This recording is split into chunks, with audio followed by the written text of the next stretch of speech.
I discovered my husband was taking his mistress, a woman much younger than me, to my luxurious country house. She's a ridiculous, aging woman full of cellulite. I'm only interested in her fortune, he told her. But he never imagined I would arrive with the mistress's husband and make him pay for his betrayal in the worst possible way. Before we begin, tell me in the comments from what city you're listening. I'd love to know how far this story has traveled. They say the worst loneliness isn't being alone. It's sharing a bed with someone who no longer loves you.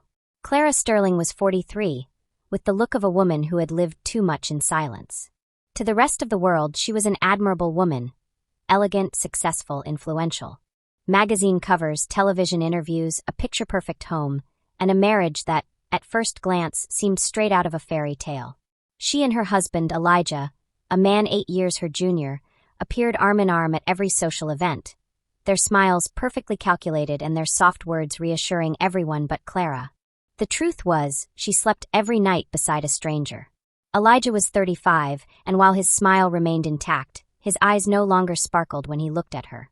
He arrived home late, left early, his phone always face down, and although Clara noticed every detail, she had learned to keep silent. That morning, breakfast was quiet. Clara poured the coffee, while Elijah scrolled through his phone without even looking up. Everything on the table was impeccable. Clara wore a silk beige suit, her hair neatly tied back. Her face was serene, but inside she was boiling. "Are you staying in the city tonight?" she asked, breaking the silence with a calm voice. "I don't know, it depends. I have a meeting with some investors. Might end late," he replied, his eyes glued to the screen. She nodded slowly. She didn't push. She was tired of asking. Tired of pretending not to feel that icy void in her chest every time he left without looking at her. In the same house, but in another room, Clara's mother mumbled disjointed words. The illness had advanced quickly. Alzheimer's, the doctors had said. Some days she remembered her daughter. Others she didn't. That day, as Clara entered with her tray, the woman looked at her with narrowed eyes and said something that chilled her blood. "Don't trust anyone with sad eyes. They are the ones who lie the most." Clara didn't know if it was delirium or a memory. She didn't say anything either. She just placed the tray, stroked her mother's forehead, and left without a word. Hours later, she met Letitia, her best friend since college. They ate on an exclusive downtown terrace in New York City. Clara spoke little, but Letitia knew her too well. "You're fading, Clara," she said, looking at her glass of wine. "How long has it been since you talked about yourself without looking at your phone?" Clara forced a quick smile like a strained blink. "I'm fine, just tired." "No, you're not faking. I see it in your eyes. Is Elijah still the same?" Clara lowered her gaze. She wanted to deny it, but the words wouldn't come out. "He's not cheating on me, Letty," she whispered. "He's just distant. Work projects. That's all." Letitia leaned closer across the table. "Are you sure? Haven't you thought about checking his things?" Clara lifted her head, indignant. "I'm not like that. I don't have to stoop to that level. I trust him. Or you prefer not to know," Letitia said in a low tone, like someone dropping an uncomfortable truth amid the city noise. Clara didn't answer. The conversation hung heavy between half-empty plates and unfinished wine glasses. That same night, Clara decided to go alone to her luxurious country house in the Hamptons. She said she needed a break. Elijah didn't object. In fact, he didn't even ask, he just replied, "Take care." The drive was long. Upon arriving, she was greeted by the same old silence. The curtains open, the air clean, the furniture perfectly placed, too perfect. Clara had that acute sensitivity developed by those who have lived betrayals in silence. She could notice the difference between natural order and one that attempts to erase footprints. She checked everything. Nothing was out of place until she entered the guest bathroom. There, in the wastebasket, was a small, luxurious red feminine undergarment. It wasn't hers, and it was still scented. Clara stared at it for long seconds. She didn't cry. She didn't scream. She just picked it up with a napkin and put it in a bag. She wouldn't make a scene. Not yet. She returned to the city the next day. In the car, she stared into space. She mentally repeated that it could be anything, that maybe it belonged to a guest, that she shouldn't imagine things, but a part of her knew it was no coincidence. When she arrived, Thomas, her teenage son, was home. He was 16. They rarely talked lately. Every time Clara tried to get close, he withdrew further. "Hi, Mom," he said without looking at her, playing on his console. "Did you eat something?" "Yeah, I ordered in. Do you want me to cook something special?" No thanks." She stood in the doorway of his room for a few seconds. She wanted to tell him how much she loved him. She wanted to hug him, but she felt the wall between them growing every day. That night, Elijah arrived home late, very late. Clara pretended to be asleep. She heard him undress, get into bed, and turn away. "Elijah," she whispered in the darkness. "Yes. Are you okay?" "Yes, just exhausted." "Can I do anything?" "No, just sleep, please." Silence. Clara closed her eyes. She wanted to convince herself that something was still left, some corner of love, but all she felt was an icy space between their bodies. The days passed like leaves falling without a sound. Clara fulfilled her work, her meetings, her appearance as an untouchable woman. But inside, everything was falling apart. Until one morning, while reviewing the marketing team's messages, she noticed something. An accidentally attached document. A screenshot of a video call. A young woman with her face covered, barely visible, in a room Clara knew too well. Her own country house. The position of the mirror, the crystal vase, it was unmistakable. Clara said nothing. She filed the image, and for the first time in weeks she smiled, not out of happiness but out of clarity. That evening, Elijah suggested they go to a charity event together. Clara accepted. She got dressed as usual. A discreet black dress, impeccable makeup. In the car, on the way to the event, she looked at her husband as if he were just another character in a play that no longer excited her. "Are you okay?" he asked, noticing her silence. "Perfectly. You look beautiful." "Thank you." But there were no more words. During dinner, cameras surrounded them. They looked like the perfect couple. They toasted, laughed with acquaintances. And when Elijah turned to talk to a partner, Clara watched him with an unsettling calm. She knew she was beginning to see the real Elijah, and she was also beginning to get to know the real Clara. Upon returning home, while he was showering, Clara stood in the living room in silence. Suddenly, she heard shuffling steps from the hallway. Her mother had left her room, disoriented. Clara held her gently. "Mom, what are you doing up?" The woman stared at her, her eyes almost vacant. "Be careful, Clara. Love is treacherous when it is bought." Clara stood still.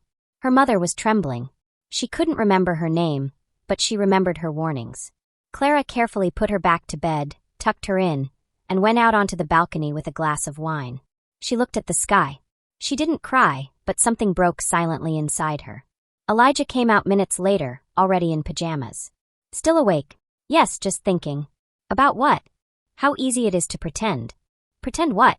Clara smiled. "Everything." He didn't understand, or he pretended not to understand. Clara went into the bedroom, closed the bathroom door carefully, and stood in front of the mirror for long minutes. "I'm not crazy," she told herself in a low voice. "I'm not imagining it." And for the first time, she made a decision without hesitation. She wasn't going to confront him yet, but she wasn't going to keep silent forever, either. Because sometimes the silence of the faithful is the loudest scream of all. And Clara was about to scream. The weight of the unspoken truth. The night before had left her breathless. Something in her had changed, she couldn't explain it. It wasn't rage nor pain. It was more like an unsettling calm, like the exact moment before the storm breaks. She knew that her world, no matter how bright it looked on the outside, was beginning to crumble, and she couldn't pretend anymore. Elijah slept soundly beside her. His breathing was even, oblivious to the turmoil consuming Clara inside. She looked at him in silence, so close, so far, and thought about how many times she had believed that love could survive only with loyalty. How naive she had been. She got up before dawn, grabbed her bag, and, without waking anyone, drove to the country house. She needed space, clarity, answers, or at least a place where she didn't have to smile for photos. The drive felt longer than usual. Every curve, every shadow was a question without an answer. Upon arriving, the first thing she smelled was that clean scent, yes, but different. Like when someone perfumes a room after having done something they don't want you to discover. The gate opened as always. The entrance was impeccable. The flowers trimmed, the lawn without a leaf out of place. Too perfect. Clara wasn't messy, but there was something about that perfection that screamed falsehood, as if someone had tried to leave everything without a trace. And that attempt to hide was screaming. She walked in slowly, letting her senses speak for her. She looked at every corner. Everything was in its place, too much in its place. In the kitchen, a crystal glass still had moisture marks on the base. As she got closer, she noticed something that stopped her in her tracks. a slight mark of red lipstick on the rim. Red. Clara never wore red. She picked up the glass with a napkin, put it in a plastic bag, and tucked it into her purse. She didn't know what she would do with it, but something inside her told her to keep it. She went up to the hall bathroom, and there she found what ultimately confirmed her suspicion. A small strip of false eyelashes, the kind that come with glue, was lying behind the movable mirror. Clara had never used anything like that. She felt something break inside her. It wasn't anger. It was pure, cold, dry disappointment. What hurt her the most wasn't the idea of betrayal, but that it was all happening in her refuge. Her country house, her escape from the world, had become a hiding place for lies. She sat on the edge of the bed. She didn't cry. She just breathed deeply with her eyes closed. She thought about Elijah, about how everything had begun, about how he looked at her in the beginning, as if she were the most powerful woman in the universe. And then she remembered that look he had recently avoided crossing with hers. The next day, when she returned to the city, she confronted him gently. "Was your sister at the country house?" she asked, pouring coffee. Elijah barely looked up. "My sister? Oh yeah, she spent a few days there." "Why?" "I noticed a few things. Perfume in the room and a glass with red lipstick." He smiled. "Yes, I'm sure it was her. You know how she is. She puts on makeup even to go to sleep." Clara watched him in silence. On the surface, it seemed like a normal conversation. Inside, it was a war of suspicion disguised as smiles. Elijah kept talking as if nothing had happened, got up, kissed her forehead, and went to work. She stayed there in the kitchen, the cup of coffee warm in her hands, feeling that everything that was once solid was now floating in a lie. That same day, Clara decided to do something she had avoided for years. She called her therapist. "I need to see you. I'm coming at 6. The office was in an old building full of vintage books and walls with inspirational quotes in Boston. Clara sat across from the therapist, a white-haired woman with an intense gaze and a measured voice. "How do you feel, Clara?" "Empty but aware." "Aware of what?" "That something isn't right. That I've been living in a bubble while everything around me falls apart." The therapist nodded without interrupting. "Are you afraid?" "Yes, but not of being alone. I'm afraid of knowing the truth because if it's true, then I have nothing left." "And why are you so afraid of being told the truth?" Clara fell silent. She looked at her therapist as if that question had opened a door she had been closing for years. "Because if I know the truth, I won't be able to keep pretending. And if I stop pretending, everything ends." There was a long pause. "Then it's time to stop pretending, even if it hurts." Clara nodded slowly, got up, hugged the therapist, and left with a new certainty. She wasn't going to run after answers, but she wasn't going to avoid them anymore either. Meanwhile, miles away in Texas, Santiago Rivers arrived home after a long day at the auto shop. He had grease on his hands, his face lined by the sun, and a look that spoke of tiredness and dignity. He opened the door and found his wife doing her makeup in front of the mirror. "Again?" he asked with a half-smile. "Where are you going all dressed up?" She turned, blew him a kiss. "Collaboration with a brand. We're filming at a house they lent me. They have a divine view. You'll see the videos." "And when are you going to see me?" "Santi, this is work." "Yes, work with false eyelashes and party perfume at 6 in the afternoon." "Are you going to start again?" "No, not anymore." Santiago went into the bathroom without saying more, but his face reflected a bigger truth. His marriage had been a facade for a long time. And although he still loved his wife, he no longer knew how to reach her. That night, as they ate dinner in silence, she received messages on her phone. She smiled looking at the screen, typed quickly, and bit her lips like an excited teenager. Santiago watched. He said nothing, but his heart was breaking. Days later, Clara was on a video call with her creative team. They were discussing a new campaign for a women's foundation she funded. Everything seemed normal until she heard a voice in the background, a female voice, laughter. Then Elijah's voice. "Of course I'm going with her. She suspects nothing."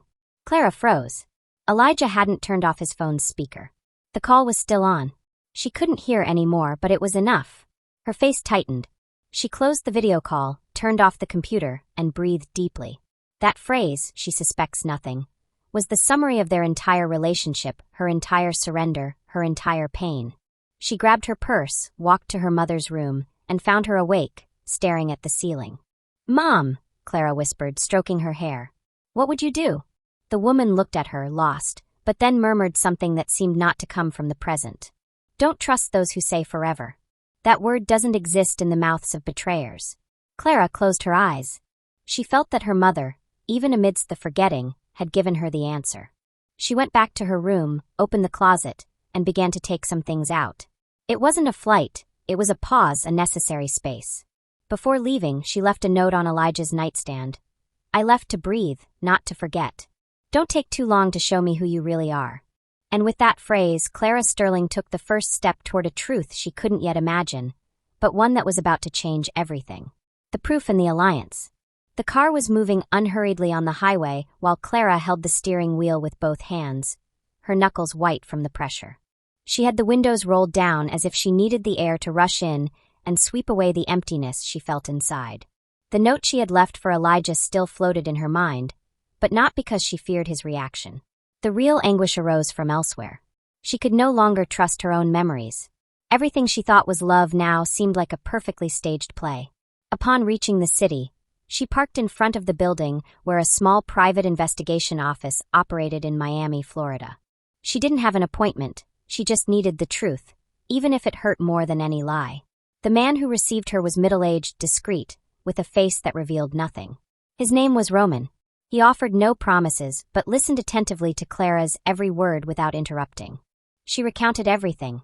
The silences, the excuses, the glass with red lipstick, the eyelashes in the bathroom, the voice on the speakerphone. She didn't want a confirmation, she wanted evidence. Roman nodded with a slow, firm gesture. He asked for a few days. Clara gave him a photograph of Elijah, some details of his routines, schedules, and friendships. When she left, she did so with a new tremor in her chest. This time it wasn't doubt, it was anticipated certainty, like when someone already knows there's a monster in the room, but still turns on the light to look it in the eye. 3 days passed. During that time, Clara avoided contact with Elijah. She replied to his messages with neutral phrases, pretended to be busy, and turned off her phone at times. He, as she expected, didn't press too much. He was freer without her, and that hurt more than any argument. On the afternoon of the third day, Roman called her. I have what you asked for. I need you to come in. I can't send it by mail. Clara arrived at the office with firm legs and her heart pounding in her throat. She sat across from him. Roman took out a thick envelope and handed it to her in silence. Then he placed a USB device on the table. There are photographs, audio files, and a video. If you prefer, I can step out while you review it. Clara shook her head. She wanted to face everything right there. She inserted the device into the desktop laptop. She opened the file named Country House. First, images appeared. Elijah getting out of the car. Elijah opening the door of the country house. Elijah carrying a bottle of wine. Then a woman getting out after him. Young, slender body, long hair, expensive clothes. She never showed her full face, always turning away before the camera could capture her clearly. Then came the video. It was from a hidden camera in the house's dining room. The scene was as mundane as it was cruel. Elijah and the woman were having dinner, laughing, talking with confidence. Clara felt a pang in her chest seeing him pour the wine with the same elegance he used with her. He did it the same way, as if Clara had never existed. And then the phrase came. He said it between laughs, with arrogance, with that dirty confidence that only those who believe no one is watching them have. She's a ridiculous, aging woman full of cellulite. I'm only interested in her fortune. Clara didn't move. She didn't blink. She just breathed, as if her body needed to remember how to do it. Roman lowered his gaze. He knew there was nothing to say. There was no polite way to witness an emotional death. Clara stood up without a word, took the USB, left the office, and got into her car. There, alone, she rested her forehead on the steering wheel. She didn't scream. She didn't punch. She just cried. She cried like she hadn't since she was a child, because it wasn't just the betrayal. It was the humiliation, it was the lovelessness wrapped in contempt. It was the realization that she had given her life to a man who not only didn't love her, but openly despised her. That night she didn't go home. She stayed at a discreet hotel, turned off her phone, and spent hours staring at an old photo in her wallet. It was from her wedding. She in white, Elijah in a light gray suit, smiling, deceiving her since then, perhaps. With the first ray of day, Clara called Roman. I need to know who she is. We're working on it, he replied. I need her name, where she lives. Everything, Roman. I don't care if it hurts. That same afternoon, he gave her a new envelope. Inside was another series of clearer images. The woman's face was complete this time. Clara looked at her with a paralyzed soul. It was her. She had seen her before. Her mind began to work on its own. She searched through her memories, the parties, the presentations, the social media, Letitia's comments, and then she remembered. A post, a charity dinner months ago. A woman who introduced herself as a lifestyle influencer. She had told Clara that she admired her for years. She took a photo with her.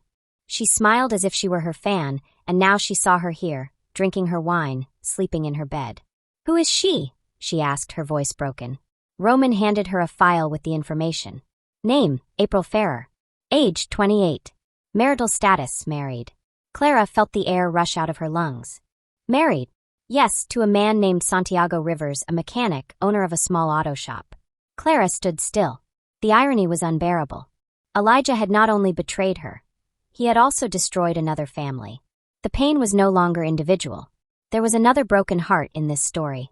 Someone else who deserved to know the truth. Call him, she said with a firm voice. We're going to return the favor. Roman looked at her in surprise. For a second, he thought she was planning a violent scene, but Clara was different. There was something in her way of speaking, in her gaze hardened by pain, that made it clear her revenge would be elegant, slow, and precise. Hours later, Clara was sitting in a modest cafe downtown in Los Angeles. Across from her, Santiago wore overalls stained with oil and had the look of an honest man.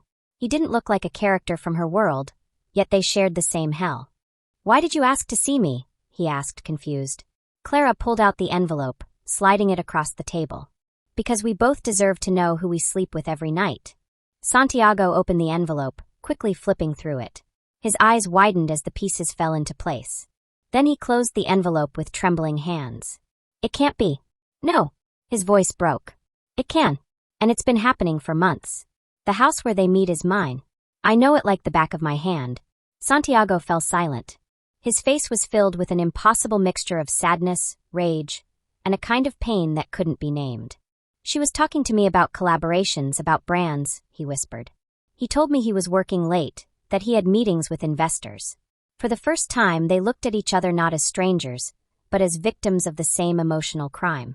"What are you going to do?" Santiago asked. Clara stared at him. "I'm not going to expose them. Not yet. I'd rather they destroy each other." "And how do you plan to achieve that?" "By playing the same game, pretending I know nothing, smiling at them, giving them permission to lie to our faces." Santiago looked at her directly for the first time. There was something different about this woman. It wasn't coldness, it was determination and a dangerous calm.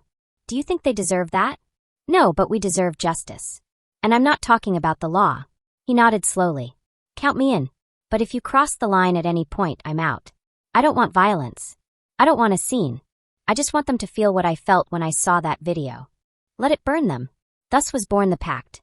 Two strangers united by betrayal. Two faithful people turned strategists. The master plan. The plan began that same week. Clara suggested to Elijah that they spend a weekend together at the country house. She feigned interest.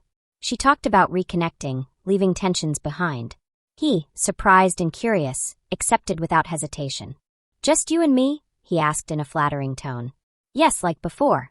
Elijah smiled like a child with a new toy. He didn't know he was a pawn in a game that no longer belonged to him. Santiago did the same.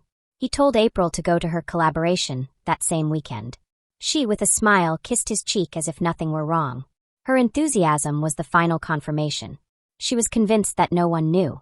While they prepared for their escapade, Clara and Santiago worked together on the details. Installation of hidden cameras, discreet microphones, remote activation. Every corner of the country house would be a stage under surveillance, not for morbid curiosity, but for justice. In the preceding days, Clara noticed something she hadn't expected. She felt alive. Not happy, not yet, but alive with purpose, with direction. After months of floating in uncertainty, she felt the ground beneath her feet again. But that emotional stability was shaken by a confrontation she didn't see coming. Her son, Thomas, waited for her in the kitchen. She walked in with a shopping bag, and seeing him there, leaning on the counter, she knew something was coming. "Why are you never home?" he asked without preamble. "I'm working, Thomas. I always do it for us." "For us or for you?" Clara placed the bag on the counter without letting go completely. "You don't know what I've done for you to have this life. And what good is this life if you don't even know me? You bought me a new phone, yes, but you don't even know how I feel." Clara swallowed. She felt a pang of guilt. "I'm taking care of you, Thomas. I'm doing what I can." No, Mom. You only know how to buy love, and I no longer have a price. Clara closed her eyes. That phrase hurt more than any insult from Elijah because it came from the person she loved most. Thomas left, slamming the door. She stayed in the kitchen, her soul in pieces, but she didn't allow herself to break down because she had a battle to fight, and she couldn't stop now. The day of the setup arrived. Clara traveled ahead, checking everything. The cameras worked. The audio was clear. The house was impeccable, as if the deceit had never happened there. Elijah arrived with a bottle of wine, smiling, confident. "Isn't it beautiful to be back?" he said, hugging her by the waist. Clara played along. She smiled, nodded, kissed his cheek. "I missed it," she whispered. They spent the night between forced laughs, empty conversations, and wine that tasted like poison to Clara, but she played her role until the end. Even when he approached her in the bedroom, whispering things in her ear, she feigned desire, feigned surrender, but her mind was elsewhere. On the cameras, on the microphones, on Santiago, who was listening to everything from the other side of the city. The next day, Elijah left early with the excuse of buying fresh bread. Clara took the opportunity to send the files to Roman. They had everything they needed. Later, at the auto shop, Santiago received the package and reviewed it. He only heard his wife say to Elijah phrases like, "It's so easy to trick him," and "My husband thinks I'm stupid, but he's just blind." He didn't cry. He didn't get upset. He just bowed his head, his soul turned to ashes. In the evening, Clara and Santiago met in a small coffee shop in Chicago. This time they looked at each other with more complicity. There was pain, yes, but also a strange sense of mutual understanding. "And now," he asked, "now the real game begins." "Which one?" "The one where we make them think everything is fine until they destroy themselves." Santiago smiled for the first time. "You're stronger than you look. And you're more noble than you admit." There was silence. Then Clara looked at him deeply. "I don't know if this will do us any good, Santiago, but I don't feel alone anymore." "Me neither." And at that point, without needing to touch, they were closer than they had ever been to their partners. Because betrayal united them, but dignity would keep them standing. That night, Clara returned to her house without feeling the knot in her chest that had accompanied her for months. The air in the car no longer felt suffocating. Her heart beat firmly. It wasn't happiness, it was clarity. She had gone from being a victim to taking control of a story that was no longer going to be written behind her back.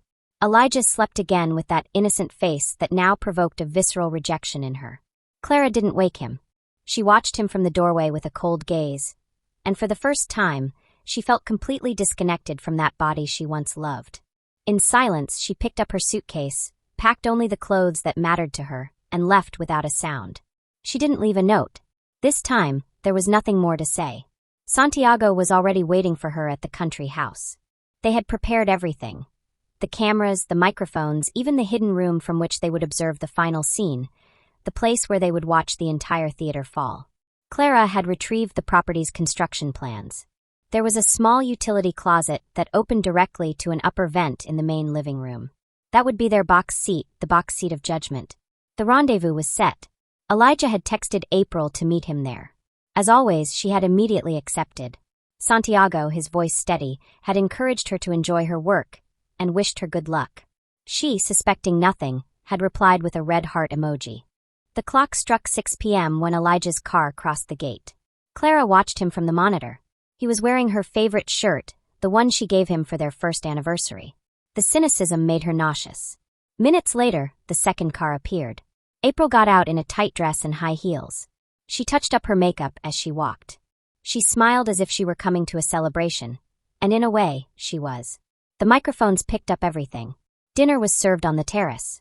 Elijah uncorked a bottle of wine, poured 2 glasses, and they toasted. "To freedom," he said, clinking his glass with hers. "To the new life that awaits us," April replied with a light laugh. From the hidden room, Santiago watched in silence. His hands were resting on his knees, tense, contained. Clara didn't take her eyes off the screen. Her face showed no anger, only concentration. "And Clara?" April asked, biting into a strawberry. "She suspects nothing. Clara is blind," Elijah replied without hesitation. "She needs to believe she's necessary. She's just a bank, a signature with legs. And if she finds out, no way. She's busy with her social works, her company, her son who barely talks to her. She doesn't even sleep at home anymore. The best part is I think she's willing to have a child with me. Of course, that would give me the key to everything. A child with her would be my definitive pass. Clara breathed deeply. Santiago turned his head. He couldn't believe what he had just heard. So you're going to get her pregnant to take everything? It's not personal. It's strategy. That phrase was the gunshot. Clara pulled the lever of the hidden system. The false door opened with a slight click. She and Santiago emerged slowly. Without rush. April was the first to see them. She jumped up, her face pale. What is this? Elijah turned. His expression froze. For complete seconds, no one said a word. Clara approached, slow, elegant, untouchable. I didn't come to destroy you, she said in a soft, almost maternal voice. I came to show you what it is to lose without being touched. Elijah took a step back. He looked around as if searching for an exit that no longer existed. Santiago walked up to April, looking her straight in the face. How much is your dignity worth? You exchanged it for dinners and photos. Because that's what the life you had is going to cost you. April tried to speak, but not a word came out. Clara took out her phone, showed the video, let them hear every word, every lie, then put it away. I won't scream. I won't stoop to the same level as you. But you'll know. Starting tomorrow, you will cease to exist. Elijah tried to approach. Clara, wait. I can explain. I'm not interested in your version. I already heard it in high definition. They left together. They didn't look back. They left the two betrayers amidst dirty dishes and half-finished glasses. Silent, broken. The twist of fate. Upon arriving in the city, Clara activated the final moves. She called her company lawyer, scheduling a meeting for the next morning in San Francisco. She didn't need to give details. He knew her tone. He knew it was serious. From now on, Elijah Sterling is excluded from any administrative, directorial, or representative process of the firm. Close his accounts, cancel his cards, and eliminate his access. And if he fights, let him scream. Just make sure he doesn't get back in. The same happened with his personal accounts. Clara had always been cautious. Elijah had no real control over any asset. 2 days later, Elijah called 12 times. Then he sent messages, emails, and voicemails. All ignored. After trying unsuccessfully, he showed up at her company. The receptionist wouldn't let him pass. Ms. Clara Sterling has left clear instructions. You are not authorized to enter. Since when? For 3 days now. He wanted to scream, but he had no audience. Employees looked at him with pity. That night, his friend Esteban, his partner in several investments, called him. I heard what happened, Esteban said coldly. I'm sorry to say this, but I can't continue to be involved with you. This stains the firm. What are you saying? I got you into that project, and now you're dragging us down. People are talking. Your name carries weight, but in a bad way. He hung up. April fared no better. Rumors began circulating on social media. An anonymous account shared fragments of the video. She tried to deny it, but no one listened. The brand with which she was supposed to sign her next collaboration canceled the contract without warning. At the same time, Santiago began the divorce process in silence, without cameras, without public humiliation, just paperwork. But just when Clara thought she had closed the chapter, the phone rang. It was the hospital. Her mother had been rushed in as an emergency. Clara ran. She found her connected to a machine, weak, breathing with difficulty. She approached, stroking her forehead. Her mother slowly opened her eyes. Clara, she said in a fragile voice. I'm here, Mom. It's all over. I'm okay now. Her mother looked at her and then said it. Without strength, without filters. He, Elijah, is the illegitimate son of your late husband. Clara's world stopped. For whole seconds, she didn't understand. What are you saying? Your father, before you, had a relationship. You never knew. I found out when I was already sick. I kept silent. I didn't know what to do. Clara took a step back. Elijah, her husband, could be the son of her late husband. There would be rights. There would be ties. Everything she had built to get rid of him could turn against her. How do you know? I found a letter. His mother signed it. It said she raised him alone, but his true father was him. The machine beeped. The doctors came in. Clara was ushered out. She was left alone in the hallway. Alone again. She no longer knew if she had won, or if everything had just begun. The secret unraveled. Clara left the hospital with clumsy steps. She didn't know where to go, but she couldn't stand still either. She stared at the ground, as if expecting to trip over another buried truth. Her mother was sleeping soundly after receiving sedatives. She wouldn't speak again that night, perhaps never again. And that phrase kept spinning in her head like a rusty needle piercing her reason. Elijah, the illegitimate son of her late husband. The words tasted of ancient betrayal.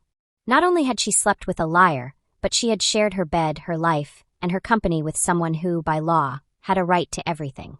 Because if what her mother had said was true, Elijah was a direct heir. Clara felt a chill, a cold that didn't come from outside but from within, from that corner of the soul where untold stories tangle until they become impossible to separate. A few hours later, she received a legal email. Elijah was officially claiming his share of the inheritance. He had filed a formal application with the court, attaching a copy of the supposed letter Clara's mother had mentioned. The most terrifying thing wasn't the content, but the fact that he already knew, as if he had waited for this moment with surgical patience. Clara closed the laptop and pushed it hard across the desk. She felt her throat tight, her pulse racing. She had planned a meticulous, elegant revenge. She had gained ground. She had regained control. And now she had to hand over half of everything to someone who had used her as a stepping stone. Santiago arrived that night unannounced. He carried a bag with food and a couple of bottles of water. No flowers, nothing symbolic, just presents. Clara received him with an exhausted face. He knew. He always knew, she said, showing him the email. Santiago read in silence. This is serious. The worst part is he's right. If that paper is real, if he's his son, he not only has a right to the inheritance, he has a right to me. Yes, because everything I've built is rooted in my husband's name. Elijah knows that legally, he can rip even the walls from me. Santiago looked at her with a mix of tenderness and contained rage. You're not alone in this, Clara. Yes, I am. I don't want to drag you into it. This is too dirty. It's not your fault, or your inheritance, or your shame. And if he's right, what if I was part of it all without knowing it? What if I was born on top of lies? Santiago moved closer, taking her hand. Then do what no one did with you. Tell the truth, everything. Clara broke down. For the first time in weeks, she allowed herself to cry in front of someone. She cried as if she had no skin, as if the girl who had lost her father and raised an empire on his ashes had finally surrendered. Hours later, alone in her study, she began searching through her mother's old belongings. She had to know. She had to understand. Among scattered folders, notebooks, and photos, she found a wooden box closed with a ribbon. It didn't have a lock, just a folded paper on top. On the first page, her mother's shaky handwriting read, "For when I am gone and you need to know who you really are." She opened it. Inside were yellowed letters, old photographs, and a notebook of annotations. The first thing she read froze her. A undated letter written by an unknown woman addressed to her father. I know you will never acknowledge this child. I want nothing from you. Just know that he was born, that he carries your blood, and that one day when you are gone, he may seek what you denied him. Below, a barely legible signature, Leonore F. Clara fell silent. Leonore, a woman her father never spoke of. The letter didn't mention Elijah by name, but everything coincided. Age, dates, the city, everything. She kept searching. Among the papers, she found something else, a note from her mother's journal. On one of the pages was a mention that paralyzed her hands. Leonore not only had a son, but also a girl, but she disappeared. They said the state took her. We never knew if it was true. Clara felt a tremor. The next page was a kind of diary. My husband never spoke of her, but on his deathbed, he murmured the name Leonore. I asked him if it was true. He cried. He said no more. What if Elijah is his son? And what if that missing girl is alive? And what if that woman stole something more from me than the past? Clara closed the notebook. She pressed it against her chest. She felt nauseous. The story wasn't a betrayal.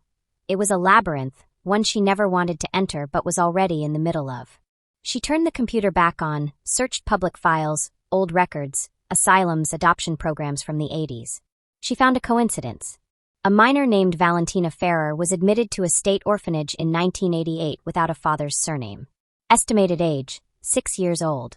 The surname Ferrer, the same as April's. She felt the air leaving her lungs. April and Elijah were half-siblings. The phone rang. It was Roman. I have something else. I know you're involved in 1,000 things, but this can't wait. Tell me. I was inquiring about April Ferrer. There's a sealed document from the hospital where she was born. An annulled adoption note. The mother was Leonore Ferrer, and a second birth was registered on the same date. A second birth? Twins. A boy and a girl. Clara was speechless. And you know who adopted the girl? It doesn't appear. There's a note that says, transfer to medical institution due to violent episode during psychological evaluation. Then nothing more. Clara hung up. She couldn't take any more. There was no room for another surprise. She went back to the hospital. Her mother was awake, weak, but conscious. What happened to that girl? Clara asked, sitting beside her. What girl? Leonore's daughter. Elijah's sister. Where is she? Her mother looked at her with a thread of lucidity. She was unstable. No one wanted to adopt her. They said there was something wrong with her head. They took her to a center. I signed for them not to look for her again. I didn't want that shadow in your life. And if she's alive, then she also has a right. Clara stood up, walked to the hospital window, and looked at the city with a mixture of fear and rage. It was no longer just the inheritance, it was her entire history that was at stake. That night she met Santiago at his auto shop. She didn't speak upon arriving. She sat across from him. There's another person, she said. A girl who grew up in silence. A missing piece that can change everything. Santiago approached, kneeling in front of her. Clara, look at me. You've carried too much already. You don't have to solve everything. I have to understand it because if I don't, who will? And if that truth breaks you, then let it break me, but let it tell me to my face. He took her hand. I am here, and I won't let you fall alone. And in that moment, for the first time, Clara felt that the war wasn't just hers, that she had an ally, that the crumbling story could also open space for another. An unwritten story, a new story. The air in the shop smelled of oil, but also of something else, trust. Clara felt it clearly as she observed Santiago's hands, firm, secure, stained by honest work. She came from a world where suits hid the most polished lies.